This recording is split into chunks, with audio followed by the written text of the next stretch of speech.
beliau itu suka bercanda gitu kan. Ya terutama kita ya ke spree-spreenya gitu, orang-orang yang pernah dekat lah, yang pernah tinggal. Jadi beliau suka bercanda, kamu Ridwan Dhani Wiranata, oh kamu nggak ada O-nya, ya udah kamu nggak bisa jadi presiden.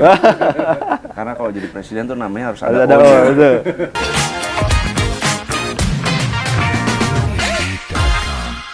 Oke, baik, kembali lagi di podcast kita, podcast Orasi, obrolan santai demokrasi. Kali ini kita teman-teman jurnalis televisi kedatangan calon wakil wali kota Bandung yang notabene sekarang diusung oleh Partai PKS dan Partai Gerindra.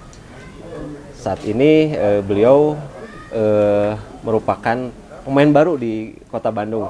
Kita ajak kenalan aja. Beliau adalah salah satu mantan ajudan Prabowo Subianto. Kang, sehat Kang? Alhamdulillah. Sehat. Nah, Hatur nuhun, Kang. Kang Ridwan Dhani Wiranata. Ya. Kang, kalau hubungan dengan Wiranata Kusuma apa Kang? Itu aja sih. Jadi ada yang apa di benak saya pengen tahu itu. Ya. Ya, jadi ini menurut menurut Pak D, kalau Sunda Uwa saya manggil Uwa. Jadi kalau menurut Uwa saya, menurut papa saya juga, jadi dulu sebenarnya marganya tuh satu, Wiranata Kusuma. Tapi dulu ada kekhawatiran dari keluarga kami karena khawatir waktu itu dilibatkan Belanda dalam pemerintahan, akhirnya Wiranata Kusumanya dihilangkan menjadi Wiryanata. Nah, sejarahnya itu memang Wiryanata itu datang dari keluarga Subang kan. Jadi dulu Demak sempat diserang, akhirnya banyak warga yang dari Demak itu lari ke daerah Jawa Barat, salah satunya ada di Subang, ada juga di beberapa wilayah di daerah Jawa Barat gitu. Berarti bukan orang baru juga ya, dalam Bandung juga berarti ya? Ya, kurang lebih. Salah satu dalam Bandung. Ya. Nah Kang, ini kan kontestasi mulai nih, setelah bentar lagi pencalonan, ditetapkan calon wakil wali kota bersama Kang Haru sebagai calon wali kotanya nih. Akang sendiri apa sih yang itikat Akang untuk di Bandung untuk menjadi seorang yang bisa melayani warga Bandung segitu banyaknya dan segitu kompleksnya kan? Ya, terutama tentu gini, tentu saya adalah kader partai politik. Betul. Kader partai politik itu, dan alhamdulillah saya punya ketua umum, saya punya mentor, dan tentu saya pernah mendampingi Pak Prabowo Subianto. Betul. Dan beliau sekaligus ketua umum Partai Gerindra. Tentu kita dididik, digembleng dengan beliau, apalagi saya pernah tinggal dengan beliau. Tentu kader partai politik itu punya tujuan, punya goals-nya itu adalah yaitu mengabdi, seperti yang Pak Prabowo selalu ajarkan kepada kami kader-kadernya. Mengabdi, dan juga yang kedua adalah kamu jangan jadi politisi, tapi jadilah pejuang politik. Nah, ini artinya sangat beda menurut saya. Menurut definisinya sangat beda. Dan tadi balik lagi mengenai goals adalah goalsnya itu kita bisa berjuang, meminta kepercayaan masyarakat melalui eksekutif dan tentunya legislatif. Nah, sekarang yang saya tempuh ini adalah untuk eksekutif. Tentunya yang pertama adalah untuk pengabdian. Yang kedua adalah momentum saat ini, kemarin pemilu, pemilihan presiden, pemilihan umum legislatif tentunya, dan alhamdulillah Pak Prabowo dinyatakan sebagai pemenang presiden, dan Gerindra juga di Jawa Barat alhamdulillah juga mendapatkan kepercayaan nomor 1. Dan juga menurut survei kita punya datanya, Partai Gerindra adalah partai yang paling disukai oleh Gen Z dan milenial, paling tinggi surveinya. Nah, saya mau mengambil momentum ini untuk saya bisa tadi mengabdi untuk warga masyarakat Kota Bandung. Dan tentunya karena saya juga orang Jawa Barat, inilah yang ingin saya berikan untuk terutama untuk Kota Bandung ya. Karena saya secara historis pernah tinggal di Kota Bandung, dulu rumah di Ujung Berung Indah. Dan ya itu, goals sebagai kader partai politik adalah mengabdi dan ingin mengkolaborasikan kepemimpinan Pak Prabowo di pusat Dan juga kita sedang berjuang kader kita di tingkat provinsi Jawa Barat, ada Kang Deddy dan juga saya di Kota Bandung. Jadi ini yang ingin kita bawa satu garis lurus dari atas supaya bawah, kita bisa membawa program-program yang kemarin Pak Prabowo sudah janjikan dan nanti program-program pemerintah pusat kita bisa tarik ke Kota Bandung. Gitu. Iya. Nah, Kang, sebelum berlanjut ke berbagai yang mungkin lebih detail, Akang sendiri ada masukan apa sih dari Pak Prabowo sendiri mungkin yang mungkin bisa diceritakan nih lebih intimate di sini nih? Lebih intimate? Iya dong. Jadi gini, bercandaan. Tapi beliau tuh apa ya? Bukan lebay ya, tapi kita tuh kadang-kadang suka apa? Mulutnya beliau tuh kadang-kadang ucapan yang pertama beliau sampaikan itu adalah kadang-kadang yang kita percayai, oke, kita ikut. Iya. Jadi kadang-kadang ya, ini cerita sedikit nih, agak flashback. Jadi kadang-kadang misalnya saya suka tanya, Pak, saya mohon petunjuk tentang ini. Enggak, kamu begini. Yaudah, terus saya ikutin. Saya nggak berani nanya lagi yang kedua, karena saya takut kualat. Nah, beliau itu suka bercanda, gitu kan. Ya terutama kita ya, ke spree-spreenya gitu, orang-orang yang pernah dekat lah, yang pernah tinggal. Jadi beliau suka bercanda, kamu Ridwan Dhani Wiranata, kamu nggak ada O-nya, ya udah kamu nggak bisa jadi presiden. Karena kalau jadi presiden tuh namanya harus ada O-nya. Oh iya ya. Notonegoro gitu ya. Notonegoro ya kan, Soekarno, Soeharto, Susilo, Joko Widodo ya kan. Sekarang Prabowo Subianto, wah itu O-nya double tuh.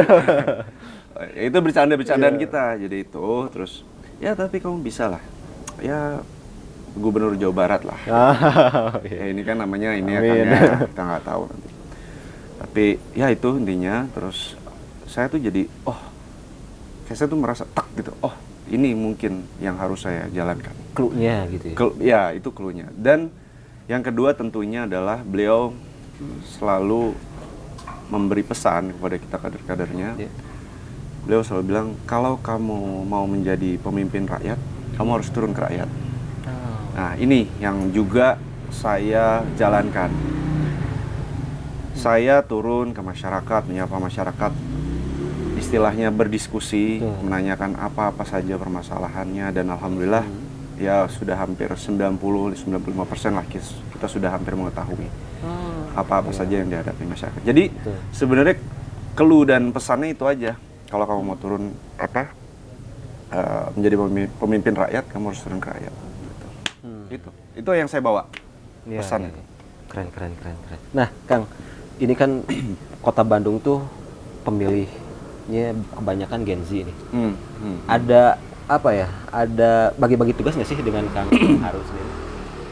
Mungkin? Ya, tentu kita bisa ketahui kondisi politik kemarin, PKS diberikan kepercayaan yang lebih dari partai-partai yang lain. Tentunya PKS diberi 11 kursi untuk DPRD Kota, kami Gerindra 7 kursi. Jadi yang paling utama adalah strategi kita adalah kita mempertahankan basis-basis suara kita kemarin di Pileg.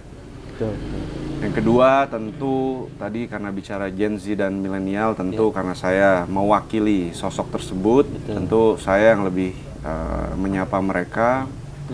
Dan biasanya kan anak muda yang disuruh-suruh, yang diperintah-perintah kan. Apalagi itu Mang Haru kan calon bos tuh. Jadi kalau beliau nanti Kang Nadi gini, siap. Jadi ya udah akhirnya itu. Tentunya ya dengan kita bikin konsep-konsep yang menarik, yang santai gitu ya. Jadi kita nggak usah terlalu bawa ke segmen yang serius, tapi intinya kita mengetahui apa yang mereka inginkan. Ya terutama memang Gen Z, milenial, mereka khawatir tentang masalah lapangan pekerjaan, dan juga ada beberapa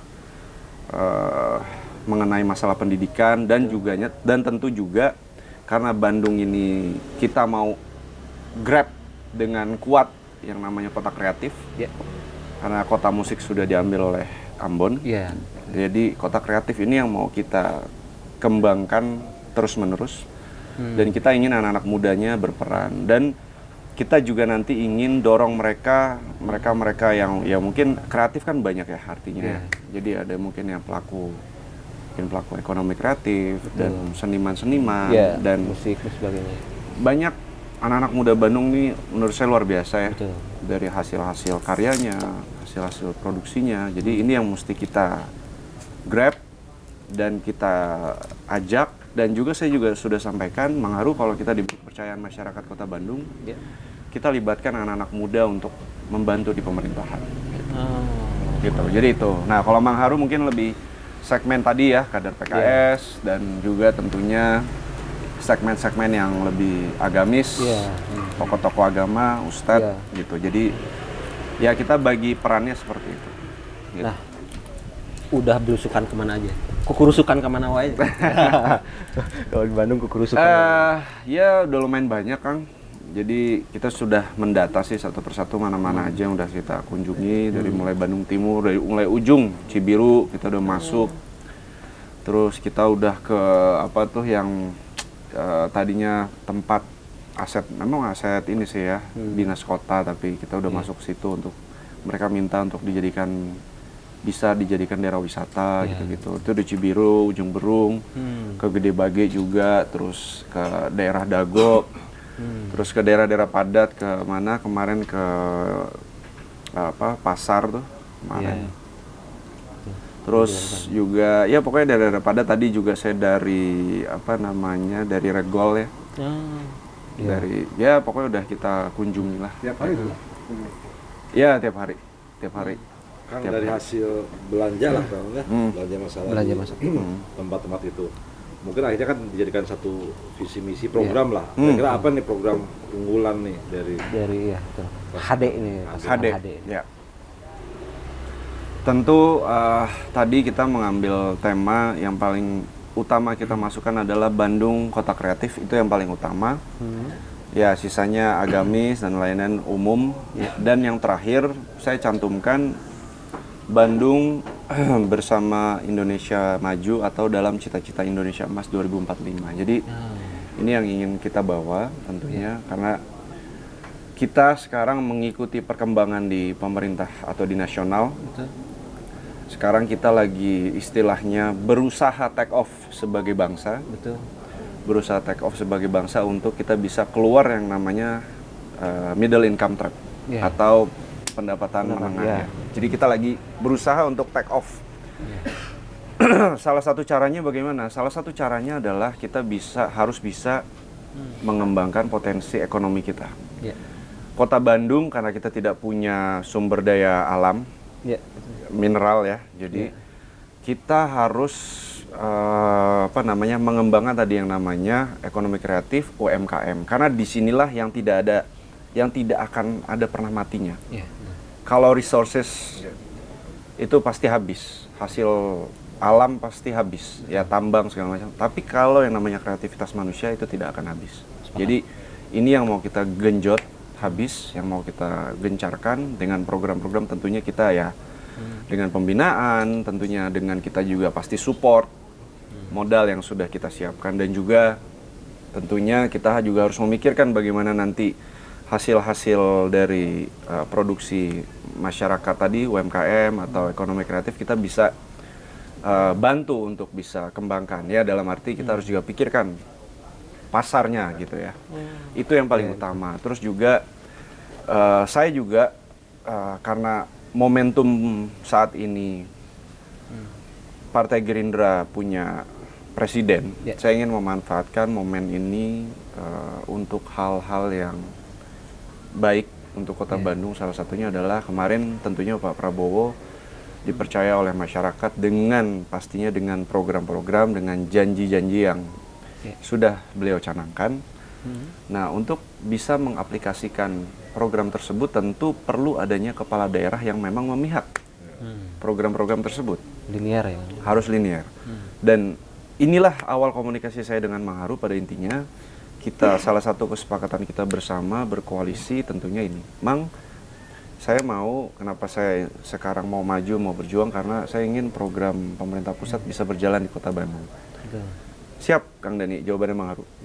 Karena Pak Prabowo setelah 20 Oktober itu adalah presiden kita bersama, Presiden Republik Indonesia. Jadi inilah salah satu kesepakatan yang kita sepakati waktu itu oleh PKS dan Mangharu.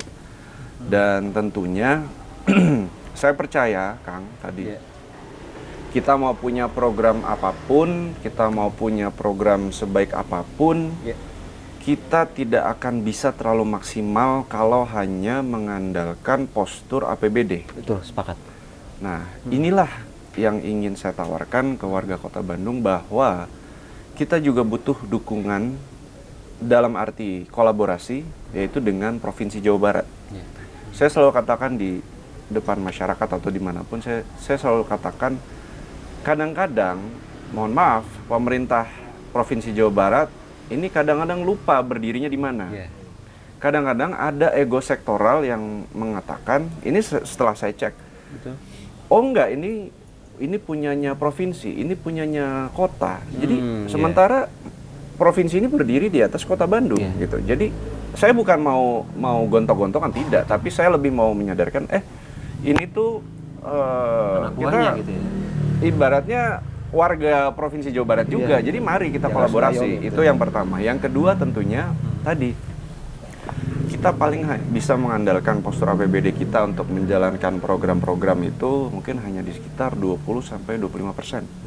Sisanya mungkin kita bisa bedah bersama. Untuk operasional, untuk belanja modal, untuk pendidikan yang sudah diwajibkan undang-undang. 20% loh itu.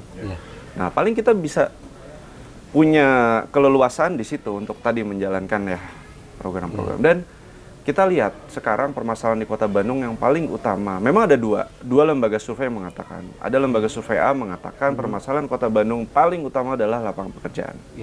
Yang ada lembaga survei lain mengatakan kemacetan.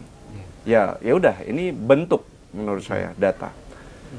Kita bicara misalnya sedikit mengenai kemacetan. Kemacetan tentu kita perlu dukungan infrastruktur transportasi yang sangat memadai. Ya mungkin bisa LRT, mungkin bisa bus listrik, ya kan? Dan tidak hanya dukungan transportasinya, tentu ruas jalannya. Saya ambil contoh misalnya, kalau kita mau ke GBLA, kita ketahan kereta, jalannya sempit, gimana? Sementara yang datang ke situ hampir tiap hari libur itu pakai bis. Ya daerah Ciwastra itu juga ya, itu kan ada beberapa jalur. Kalau itu tidak, ya mungkin bisa memang solusinya tol dibuka yang sekarang Gede Bagia. Oke, that's good. Yang kedua, kalau yang dari dalam kota ya mungkin kita perlu perluasan jalan, ya kan? Nah, jadi saya selalu mengambil langkah itu apa yang bisa seorang wali kota dan wakil wali kota jalankan, apa yang bisa kita minta dukungan. Jadi saya selalu membagi nih, gitu. Salah satunya tadi juga lampu merah Samsat Soekarno-Hatta. Bisa ngaliwat dulu itu, Kang.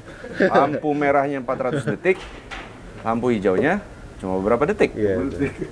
Solusinya ya oke, kita bicara estetika. Kalau kita bangun flyover, oke, bagus. Tapi kalau kita lebih bagus lagi adalah kita bikin underpass ke bawah. Jadi nggak nutupi pemandangan dan lain-lain. Jadi solusi-solusi ini yang menurut saya itu kita perlu dukungan dari pemerintah pusat gitu.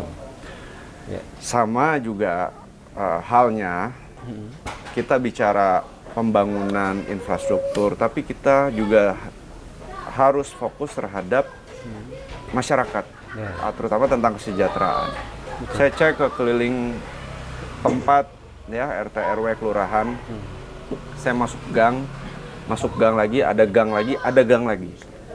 Di situ permasalahan paling utama adalah air bersih. Jadi banyak masyarakat Kota Bandung yang sampai dengan hari ini belum mendapatkan akses untuk air bersih. Ini juga harus dipikirin. Yang kedua mengenai pendidikan, sama juga zonasi dan lainnya segala macam. Dan juga ya tadi mengenai ruang terbuka hijau, tentu ini menjadi salah satu perjuangan wali kota atau wakil wali kota ya. Jadi banyaklah istilahnya banyak sekali yang harus diselesaikan, tapi pada intinya itu kita perlu kolaborasi. Gitu. Ini artinya bahwa ada tagline bahwa wali kota pilihan Prabowo. Itu udah sejak pertama mulai muncul itu tagline-nya. Itu termasuk juga kan untuk meningkatkan posisi linear dengan pusat atau gimana? Bukannya pilihan rakyat gitu? Atau Iya. buat ini aja buat Gimik. Analoginya adalah yang paling utama. Tentu kita harus minta dukungan rakyat itu. Tapi analoginya adalah kan itu teh bos aing. Boleh dong bawa-bawa ya kan? Tapi enggak, prinsipnya adalah Pak Prabowo ini menurut analisa saya dan tim. Pak Prabowo Pilpres 2014, 2019, 2024 selalu menang di Jawa Barat. Ya, betul. Dan khususnya di Kota Bandung. Jadi saya ingin membawa nama Prabowo tersebut bahwa ini loh gitu. Yang ingin kurang lebih yang ingin kita lakukan, Pak Prabowo melakukan hal yang besar di tingkat pusat, saya ingin melakukan hal besar di tingkat Etalasenya ada di Kota Bandung gitu ya. Di Kota Bandung. Jadi itu. Pak Prabowo sendiri mengirimkan pesan khusus kan, misalnya nanti ketika di Bandung tolong Bandung bikin seperti apa misalnya, ada nggak pesan itu misalnya? Ya tentu gini, tentu saya dalam sejarah saya bersama beliau ada beberapa momen memang Kang. Salah satunya dulu waktu tahun 2018 itu memang waktu itu Pak Prabowo dan berkeliling untuk memenangkan salah satu calon yang kita usung waktu itu, Pilkada Jawa Barat. Kita keliling Jawa Barat, kita pernah ngambil jalur dari Subang waktu itu mau ke Kota Bandung. Kita lewat Lembang. Di Lembang itu karena saya semobil, dia bilang, kok Bandung udah nggak indah ya, udah beda. Walaupun itu kabupaten ya, Bandung Barat ya. Betul. Sudah, oke. Jadi saya menangkap di situ bahwa dan nantinya juga pemimpin Kota Bandung itu harus mau, Bandung Raya pada khususnya, harus mau ngopi kayak gini. Betul. Perwakilan Kota Bandung misalnya, perwakilan Bandung Barat, perwakilan Kabupaten Bandung, perwakilan Cimahi. Kita harus mau nih ngobrol ngopi begini. Karena apapun kalau kita sudah merancang suatu program, suatu kegiatan yang baik untuk masyarakat Kota Bandung tanpa didukung tetangga, kita yang terkena dampak. Betul. Apapun itu, dari mulai ya tadi masalah isu lingkungan terutama. Banjir. Percuma di Kabupaten Bandung diizinkan terus berdiri villa, semua dibabat.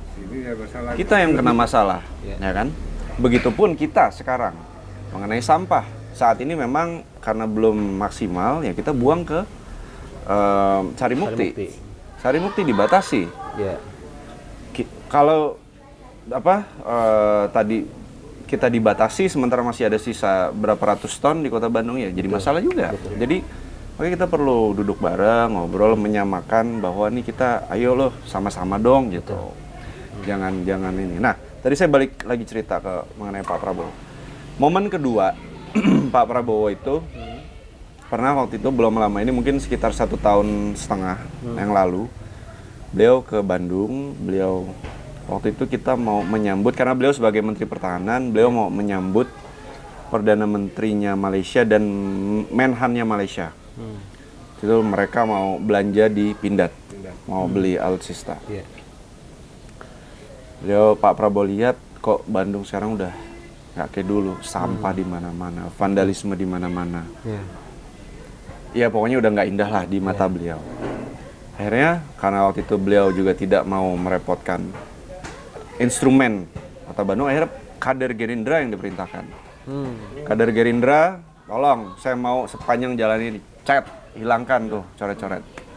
Ya mungkin ada lah saksinya di sini ya.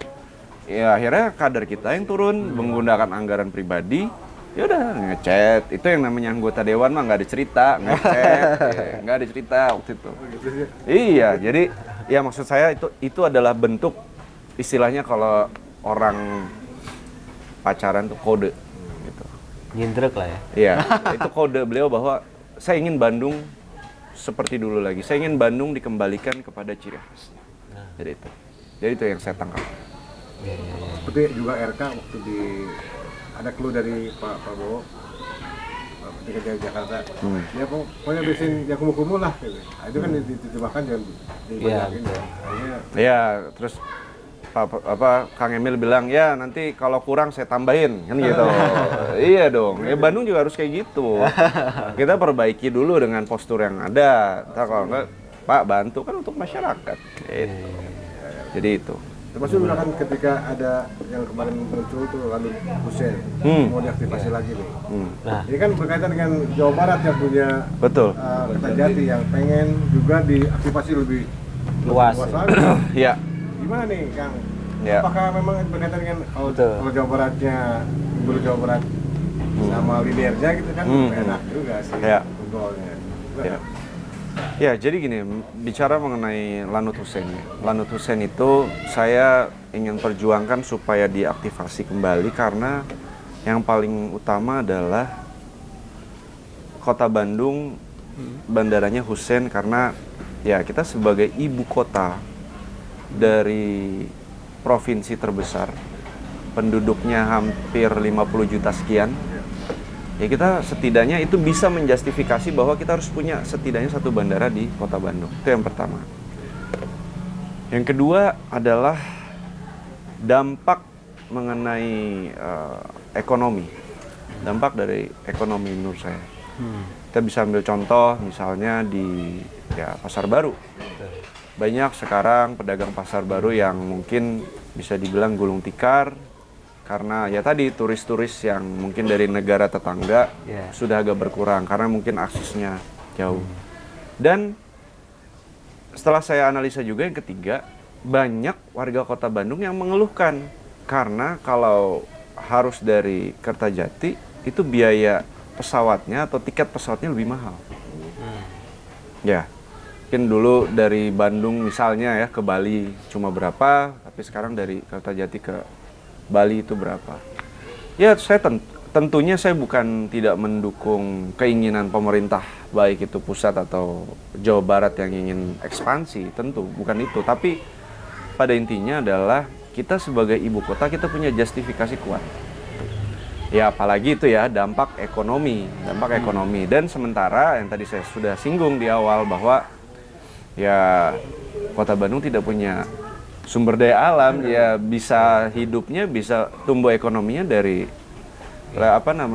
UMKM gitu. Itu sih kalau menurut saya. Sip, Kang, yang terakhir Kang. Apa sih yang mungkin yang diharapkan Akang untuk warga Kota Bandung dan apa yang Akang ingin berikan untuk warga Kota Bandung sendiri? Ya tentunya kita secara administrasi kita sudah susun yang namanya visi misi. Nanti istilahnya kita akan bekerja berdasarkan apa yang sudah kita cantumkan, dan juga tadi kita bicara pembangunan dan bicara apapun mengenai infrastruktur, jangan sekali-sekali pernah melupakan mengenai kesejahteraan masyarakat. Ya, saya setuju nanti kita akan hidupkan lagi program-program yang baik yang sudah dilakukan oleh pemerintah sebelumnya, dan juga tentunya karena Kota Bandung juga sebagai hampir ada juga masyarakat urbannya, kita juga harus peduli terhadap hal tersebut. Dan ya bagaimana kita bisa menciptakan intinya Kota Bandung yang memang dinikmati, dirasakan baik oleh warganya, itu yang paling utama. Karena prinsipnya walau mau bagaimanapun wali kota, wakil wali kota adalah pelayan. Dan kadang-kadang juga hal-hal mendasar yang bisa dilakukan untuk masyarakat itu tidak dilakukan. Ya saya ambil contoh misalnya untuk ada bayi yang baru lahir, mengurus akte lahir harus, ya mungkin kita sama-sama paham lah, ada biaya tak terduga sebenarnya. Terus juga mungkin misalnya ada kejadian meninggal dunia, sama mau ngurus surat kematian ada. Ini kan hal-hal mendasar yang perlu kita perbaiki. Dan juga tentunya tadi saya sudah bicara mengenai pembangunan infrastruktur dan kesejahteraan, beberapa poin. tentu kita juga harus mereformasi namanya birokrat. Itu juga perlu kita perhatikan. Dan ya jadi kita juga tidak hanya melihat dalam satu sisi. Saya ambil contoh misalnya di salah satu saya tanya, kan hampir sebagian masyarakat mengeluhkan tentang, iya Kang Dani, kita kalau ke kelurahan teh orang kelurahan senyum aja enggak, gini-gini, enggak mau ngelayani itu. Oh ya, oke, saya tampung dan saya datang kebetulan ke salah satu kelurahan. Ya, ada Pak Lurahnya menyampaikan, Kang Dani, ini di sini yang kerja teh gober, yang kerja teh limas, kita berdayakan supaya loh, di situ kan berarti kan ada permasalahan. Betul. Bahwa ya dengan minimnya pegawai kelurahan yang cuma hanya ditetapkan beberapa dan tugas dan fungsinya ya mohon maaf mungkin gober harus ke ruangan ngetik atau apa, ya gimana mau senyum dengan gaji gobernya kan gitu. Jadi maksud saya ini perlu diperbaiki gitu. Jadi permasalahan-permasalahan yang begitu kompleks, begitu banyak ini kita.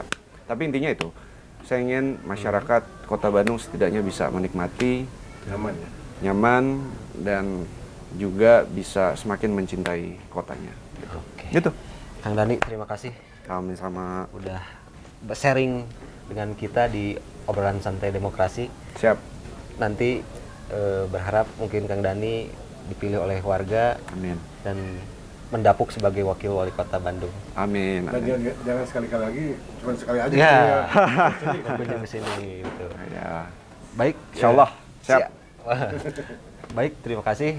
Baru saja kita ngobrol santai dengan Kang Dani, salah satu masih bakal ya, karena nanti dicalonkannya, ditetapkannya oleh KPU. Dan terima kasih, kita kembali lagi di obrolan santai demokrasi episode selanjutnya. Assalamualaikum warahmatullahi wabarakatuh. Waalaikumsalam.